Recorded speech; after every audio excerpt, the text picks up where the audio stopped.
Hello, I'm Lelde Smits for Australia's Finance News Network, and joining me from Potash West is its Managing Director and CEO, Patrick McManus. Patrick, welcome to FNN here in Hong Kong at Mines and Money. Thanks, Lelde, and thanks for inviting me. Potash West is engaged in extracting potassium for the production of potash. Where are your projects located and which one is your main focus? The main and sole focus of Potash West is the Dandaragan Trough Project, which is a sedimentary basin that starts about 50 kilometres north of Perth and runs for about 150 kilometres north-south and about 30 kilometres east-west. It's an old sedimentary basin where glauconite and quartz deposited several million years ago and made a sequence called green sands. And we're looking at exploiting those green sands for not just potassium, but also phosphates, aluminium and iron oxides. As an exploration company focused on defining a substantial fertiliser project, what do you believe are the most compelling reasons for concentrating on West Australia's Perth Basin? Well, what we've been doing since we listed nearly 2 years ago now, two main bodies of work. One, exploration, and two, process development to establish the flow sheet. First of all, on the exploration, we've got a very large land holding. We've got probably about 85% of the sedimentary basin under our tenements. We found, by drilling on the roads, areas where we had good thick sequences of green sand, and we found them all through the basin. Then went back to one of those and drilled out a resource, which we completed by October. We announced a JORC resource of about 240 million tonnes at about 3% K2O.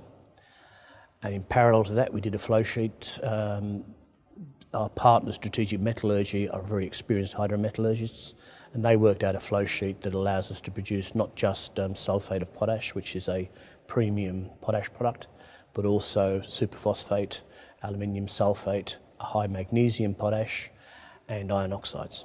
A scoping study has recently affirmed the viability of the Dandaragan Trough Project. What are the highlights of the study? I think there's two main takeaway messages from there. One, the sales revenue per year is nearly 3 times the cash costs, so it's a robust project in terms of free cash flow. And on the very small scale we did the study on, it generates about $240 million a year of free cash. The other important aspect of the study is that on the scale we worked with, the resource we established at Dinner Hill lasts for over 60 years. So the opportunity to increase the project throughput and life is very high. So we think we've got a strong project in terms of cash flow that will go on for many, many decades. And what is the next priority for the Dandaragan Trough Project, and when do you expect to achieve it? Two main activities. One is within the flow sheet, we identified an opportunity to produce a better quality phosphate product, which will have two benefits. It will produce a better, more marketable superphosphate, and also reduce the size of the chemical plant, which will have both capital and operating cost benefits.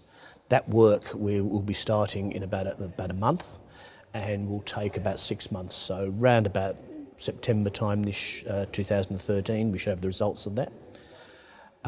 The other thing we are looking forward to doing is running a pilot plant to prove the process flow sheet that we've developed on batch scale in the laboratory in continuous operation. And at this stage, when would you expect to start construction, commissioning and producing product? If everything goes well, and there's a few steps to go through, we would be starting construction sometime in 2016. And one of the big advantages of the Dandaragan Trough Project compared to conventional potash operations is that we should be able to start or complete construction in about 2 years. Conventional potash deposits are higher grade, but usually quite deep underground. So it takes them about 6 years to go from the investment decision to actually producing, whereas we'll be able to do it in 2. So that should see us commissioning sometime in 2018. And what are your funding plans to take the company to the completion of a definitive feasibility study? Well, The short-term objectives is to complete the pilot plant and the pre-feasibility work. We're at the moment doing a rights issue to our existing shareholders, which has been well supported, and we will be raising $3 million through that avenue. That money most of that will go to the phosphate study I spoke of. We're also looking for larger investors, cornerstone or sophisticated investors, to come in to supply the probably $10 to $15 million we'll need to complete the pilot plant work and then the pre-feasibility study. Finally, Patrick, what would you like to see Potash West achieve before the end of this year?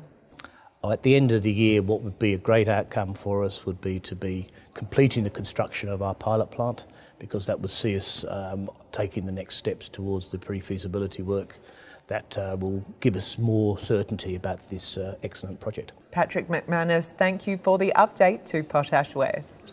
Thank you very much, Lelde.